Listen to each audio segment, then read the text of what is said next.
Do you have pain on the outside of your elbow that's worse with pull-ups, deadlifts, or other grip-intensive activities such as picking up a suitcase or a backpack? If you do, you might be dealing with lateral epicondylalgia, which is better known as tennis elbow. Tennis elbow is a type of overuse injury that affects the common extensor origin on the outside of the elbow. This includes the extensor carpi radialis brevis and longus, the extensor digitorum, extensor digiti minimi, and the extensor carpi ulnaris. These muscles are mainly responsible for extending the wrist and fingers, but they are also implicated in overall grip function as well. When you're dealing with a case of lateral elbow pain or tennis elbow, there are two main things that you want to focus on. The first of those is building up the local strength, endurance, and just overall tissue capacity of the muscles of the lateral forearm. The second is addressing the strength, endurance, and overall performance of the muscles of the upper back and the shoulder. Now we're going to cover three of the most common exercises that we use with our patients to help them solve this type of injury. The first exercise is loaded wrist extension. This exercise directly loads the extensors of the wrist and fingers and is therefore probably the most important exercise that you could do when dealing with tennis elbow. To perform this exercise, you're going to be standing or sitting with your forearm supported on a surface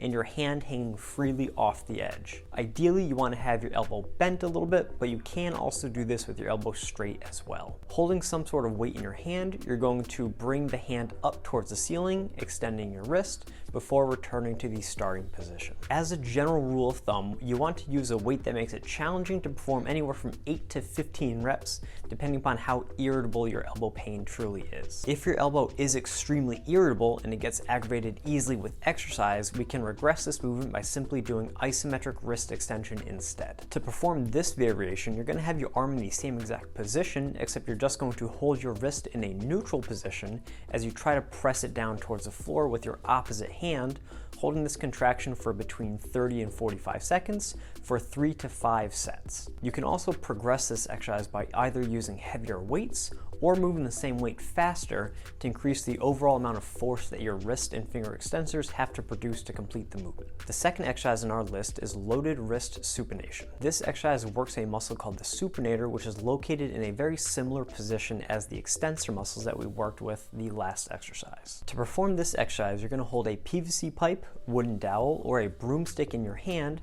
with your forearm supported and your elbow bent. From here, you're going to slowly lower the top of that tool towards the floor, moving across the midline of your body before returning to the starting position. To make this exercise harder with this type of tool, you can simply hold it closer to the bottom of the PVC pipe, dowel, or the broomstick.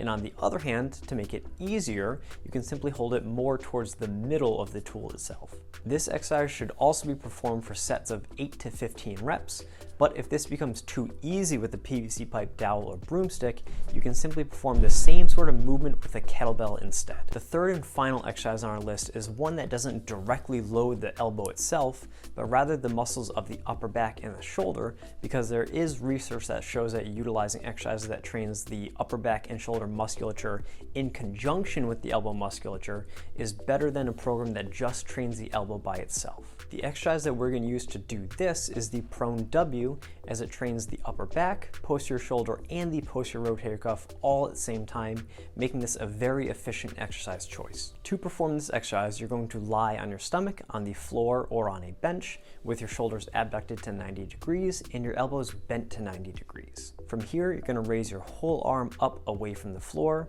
pause for a second, and then return to the starting position. This movement should also typically be performed for sets of 8 to 15 reps, and if this becomes too easy with just your body weight, then you can add small plates or dumbbells into your hands to add resistance to this movement and make it a little bit more challenging. In general, if these exercises cause a little bit of pain, that's usually no problem at all and is perfectly fine for your rehab goals. However, if the pain creeps above a 5 out of 10, or if it lasts for several days in a row, then you're probably stressing your elbow a little bit too much, and you should decrease the overall volume or the amount of weight or load that you're using during these exercises.